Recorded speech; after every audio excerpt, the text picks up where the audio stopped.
Salut à tous, la team OL, tout même chaud pour Lyon Fan TV. Très heureux les gars de vous retrouver pour une nouvelle vidéo. Je suis covidé comme vous l'avez vu récemment, ça se voit à ma tête. Vanille et fraise, comme me dirait un certain Didier, tout à fait. J'ai une sorte de malabar bigou à la place de la tête. Non, ce n'est pas une oreillette, c'est une oreille endolorie par tout ça. Le Covid tabasse. Je pensais pas subir un tel tabassage, mais ça fait du mal, les amis. Si j'étais pas hier sur Lyon Live TV, c'est que vraiment je ne pouvais pas faire autrement. Je remercie d'ailleurs Constant, Brian et Clément d'avoir fait un superbe live. Vraiment, merci à eux. Vraiment, gratitude, grosse gratitude à eux parce qu'ils ont eu aussi le courage de commenter une énième défaite de l'Olympique Lyonnais qui conforte notre club à la dernière place du classement.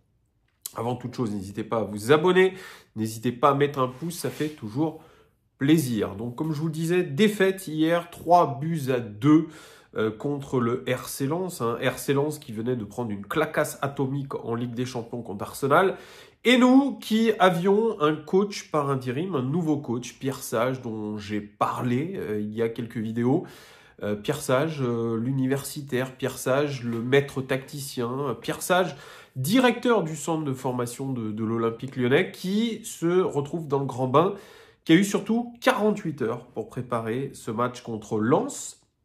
Donc très peu de temps pour préparer son nouveau groupe, créer une sorte d'électrochoc, créer une dynamique positive pour pouvoir repartir de l'avant, parce que c'est le cas, on veut repartir de l'avant, on veut se sauver côté Olympique Lyonnais. On avait surtout eu une fin d'aventure de Fabio Grosso extrêmement compliquée.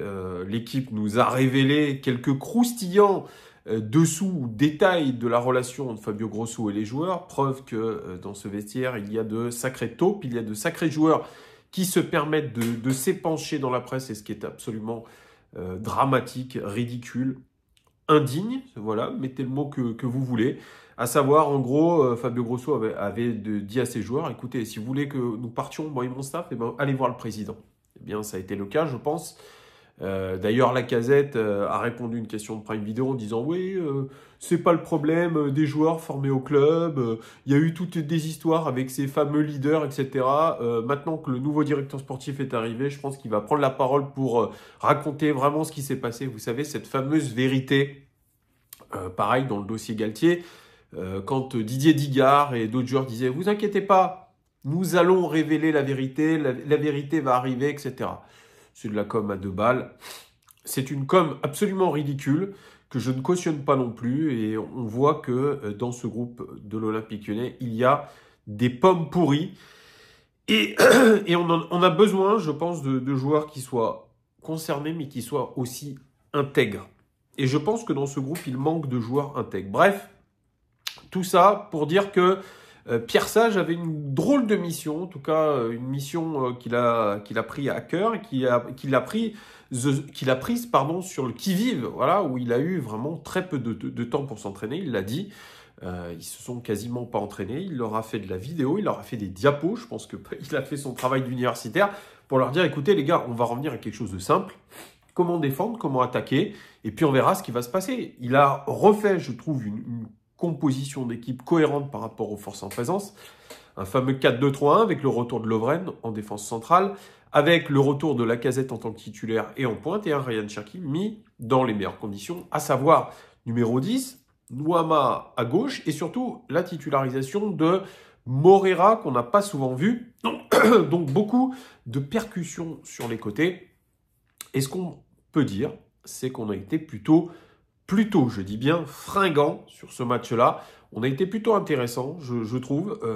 On a montré des aptitudes techniques, on a montré des aptitudes physiques, on a montré de la cohérence dans le jeu et on s'est procuré pas mal d'occasions.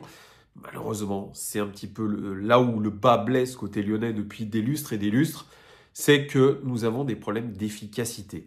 On peut parler de Lacazette, on peut parler de Moreira qui a eu des grosses occasions. Il y a eu des très beaux centres. Il a eu des occasions, on peut parler de Nuama aussi qui a eu des occasions. Nuama d'ailleurs qui s'est mis en valeur sur les corners. Pierre Sage a tout de suite compris que Maxence Cacré sur les coups francs ou les corners, ce n'était absolument pas ce qu'il fallait faire. Donc il a changé, il a mis Nuama et avec beaucoup de réussite puisque ces 2 coups de pied arrêtés ont donné les 2 buts de Jake O'Brien, le co-meilleur buteur du club avec Alexandre Lacazette, ce qui est complètement dingue pour notre défenseur central irlandais. Bref, un Olympique Lyonnais qui a su montrer un beau visage, mais qui n'a pas réussi à concrétiser ses occasions. Et vous le savez, dans le football, si vous ne concrétisez pas vos occasions, eh bien, vous êtes exposé, vous vous exposez à des contre adverses, à des erreurs individuelles, parce que malheureusement, Jake O'Brien, il met 2 buts, mais il fait une énorme erreur individuelle qui nous plombe, qui nous coûte un but. Donc, je pense qu'il se sent coupable. Mais au-delà de cette erreur individuelle, il y a des erreurs aussi défensives. Il y a un manque global de concentration. Je ne vais pas revenir sur le penalty qui est très, très discutable sur Skelly Alvaro qui fait un très mauvais match lui aussi. Il y a des erreurs individuelles, des erreurs de concentration qui ne datent pas d'aujourd'hui. Pierre Sage l'a remarqué. Il a dit on a montré de la volonté, etc. Sauf qu'aujourd'hui, ça ne suffit plus la volonté. Oui, on a montré quelque chose de différent. On a vu que cette équipe, techniquement, même au niveau de son unité en tant qu'équipe, en tant que groupe, eh bien, elle ne doit jamais être dernière de Ligue 1. Donc, quand on dit, oui, les joueurs, ils n'ont pas le niveau de la Ligue 1, ils ont des niveaux Ligue 2, c'est faux, je pense. Je pense que, techniquement, ils sont au-dessus. Ils ont, en tout cas, leur place en Ligue 1. Sauf que, il y a un souci. Et ce souci-là, il n'est pas traité depuis très longtemps. C'est le problème dans la tête. On a des joueurs qui sont malades mentalement. C'est-à-dire qu'il y a un gros travail à faire. Et moi, je le dis depuis le début, il faut un coach mental de renom qui vienne travailler avec eux sous forme d'hypnose, sous forme de team building, sous forme de plein de choses. Mais il faut retrouver dans la tête des joueurs le fait qu'ils peuvent être victorieux. Et quand on parle de concentration, on parle avant tout de la gestion des temps faibles, de la gestion émotionnelle. Et on est en plein dedans. Alors oui, Pierre Sage, il a réussi peut-être à recréer quelque chose de cohérent en termes sportifs. Sauf que la réalité, c'est qu'on a perdu contre une équipe bis de Lens qui venait de prendre une claquasse atomique en Ligue des Champions et donc qui était physiquement en dessous. La réalité, elle est là aujourd'hui, c'est qu'on a un rythme de dernier du championnat. Et pour retrouver les sommets, en tout cas, les sommets, je ne vais pas aller jusqu'à les sommets, excusez-moi, c'est la fièvre qui me fait dire ça. En tout cas, pour remonter au classement, il va falloir trouver des ressources mentales. Occulter cette partie-là, c'est une ineptie la plus totale. Et le prochain coach qui sera mis en place, puisque ça va être le cas, et j'en parle rapidement dans cette vidéo, puisque c'est une information, l'équipe, Jorge Sampaoli va probablement devenir le prochain coach de l'Olympique Lyonnais. Ça correspond à la vidéo que je vous ai faite il y a 2 semaines, quand il y avait des rumeurs comme quoi John Textor avait contacté Sampaoli. Le fait qu'il le démente prouvait qu'il y avait contact avec Jorge Sampaoli. Quand certains me disaient qu'il fait des vidéos sur n'importe quoi, ben vous voyez que ce n'est pas des conneries. Donc quand je vous fais des vidéos, je commente en tout cas les informations que je trouve. Et le nom de Sampaoli est revenu plusieurs fois et il revient encore plus avec la quasi-nomination en tant que conseiller Eagle de Juninho, qui a toujours voulu travailler avec Sampaoli, qui avait eu cette idée-là au moment où il a pris contact avec Silvino et que finalement Silvino est devenu notre coach. Il y avait cette idée d'avoir Sampaoli derrière. Il y a pas mal de tweetos lyonnais, de supporters qui disaient sur les réseaux qu'ils auraient adoré avoir Jorge Sampaoli en tant que coach. Sauf que la réalité, c'est que Jorge Sampaoli, les dernières expériences en tant que coach ne sont pas bonnes. C'est quelqu'un qui divise, c'est quelqu'un qui est hargneux, c'est quelqu'un qui est nerveux.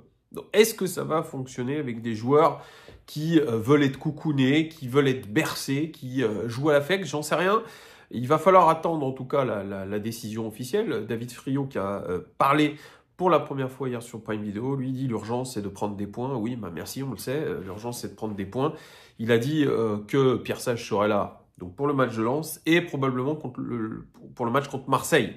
Comme ça évitera à Sampaoli de retourner à Marseille avec qui ça s'est mal fini. Peut-être que c'est ça. Donc on aurait Jorge Sampaoli pour le week-end prochain si jamais il venait à devenir coach de l'OL. Donc exit Genesio. Sampaoli tiendrait la corde. Est-ce que ça va être un coach capable de nous réveiller, capable d'apporter ces données mentales qui nous manquent, d'apporter de la confiance? Je sais pas. En tout cas, 4e coach cette saison. C'est du jamais vu dans l'histoire de l'Olympique Lyonnais. Je crois que c'est Constant qui le rappelait hier dans le live, que sous l'ère Aulas, je crois qu'on avait rarement changé de coach. Voilà, donc on avait une sorte de continuité. Là, c'est la foire ou n'importe quoi et rien ne dit que Sampaoli reste même jusqu'à la fin de la saison si les résultats ne vont pas dans le sens voulu. Moi, je pense qu'il faut avoir une méthode. C'est là où je rejoins Pierre Sage. Lui, il vient avec une méthode. Mais il vient, je trouve, malheureusement pour Pierre Sage, c'est qu'il n'a pas ce charisme-là pour emmener un groupe. C'est pas son truc. C'est quelqu'un qui réfléchit. C'est plus un adjoint, je pense. Ça aurait été peut-être logique de l'intégrer dans le prochain staff. Mais j'imagine que Sampaoli va venir avec le sien. Donc on verra. Moi, j'attends d'avoir des réponses, en tout cas, à tout ça. Mais on a un Olympique Lyonnais qui fonce tout droit vers la Ligue 2. Antoine des Éditos m'envoyait des stats. Le maintien de la saison dernière s'est joué à 35 points. Nous, à ce rythme-là, on finit avec 18 points la saison, ce qui est absolument faible. J'ai peur pour cet Olympique Lyonnais. J'ai peur depuis longtemps. Et même s'il y a eu une petite éclaircie hier dans le jeu, le mal est trop profond. Dites-moi en commentaire ce que vous avez pensé de la prestation de nos Lyonnais hier et surtout du fait que Sampaoli pourrait être nommé futur entraîneur de l'Olympique Lyonnais. Merci beaucoup de votre fidélité. Et puis moi, je vais essayer de me soigner parce que ce Covid me casse la tête. Ciao!